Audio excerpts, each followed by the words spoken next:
ایک بہت ہی اچھا قصہ بیان کرنا چاہتی ہوں۔ ایک بزرگ تھے، وہ اپنی نمازوں کو ہمیشہ صحیح وقت پر پڑھا کرتے تھے۔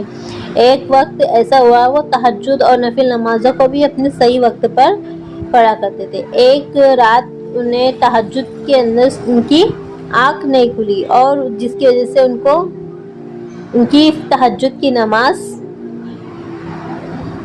چھوٹ گئی، اور وہ اتنے رنجیدہ ہوئے جب فجر میں ان کی آنکھ کھلی۔ نماز پڑھنے کے بعد وہ اتنا روئے، بہت روئے، اور وہ نماز اس لیے چھوٹی تھی کہ اس سے پہلے دن انہوں نے 4 رکعت نفل اتنی طویل پڑھی تھی کہ ان کے پیروں میں درد ہو گیا تھا۔ اس کی وجہ سے وہ نماز نہیں پڑھ سکی، یعنی انہیں آنکھ نہیں کھلی ان کی۔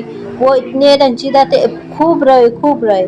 اب دوسرے دن رونے کی وجہ سے ان کی آنکھیں سوج گئی تھی، اور تھکان سے ان کی نیند لگ گئی۔ دوسرے دن اتنی نیند کھلنے کے بعد وہ فجر کی نماز میں پڑھے۔ ہر نماز کے بعد اتنا روتے تھے کہ فرشتے عرش پر کہنے لگے، اللہ یہ تیرا بندہ بہت روتا ہے۔ تو اللہ پوچھتے کہ کیوں روتا ہے؟ تو بولے میں تمہارا بندہ اس لیے روتا ہے تاکہ ان کی تہجد کی ایک رات اور دوسری رات کی 2 راتیں چھوٹ گئی، تو اللہ ان کو 1 سال کے روزے اور 1 سال کے نماز کا ثواب دیتا ہے۔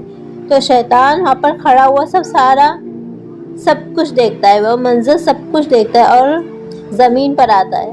اب شیطان بہت فکر مند ہو جاتا ہے کہ اللہ جب ان کی 2 نمازیں چھوٹی تو اللہ تعالیٰ نے ان کو اتنی عبادت کا ثواب دیا۔ اب تیسرے دن شیطان جب وہ سوتے تو شیطان خود اٹھاتا اور ان کو تہجد کے اندر ان کو ہلا کے اٹھاتا ہے۔ اور اس وقت شیطان اس لیے اٹھاتا ہے تاکہ اب 2 راتوں تو انہوں نے اللہ کے راستے میں رو کے ختم دعا کی تھی، لیکن تیسرے دن شیطان نے چاہتا تھا کہ اب اتنی سال کی عبادت اور اتنے روزوں کی عبادت کو ان کو ثواب مل گیا تھا، اب تیسرے دن اگر اور نماز چھوٹ گئی تو اور ہونے کی وجہ سے نہ جانے اللہ ان کو کیا دے دے گا، تو شیطان خود ان کو نماز کے لیے اٹھاتا ہے۔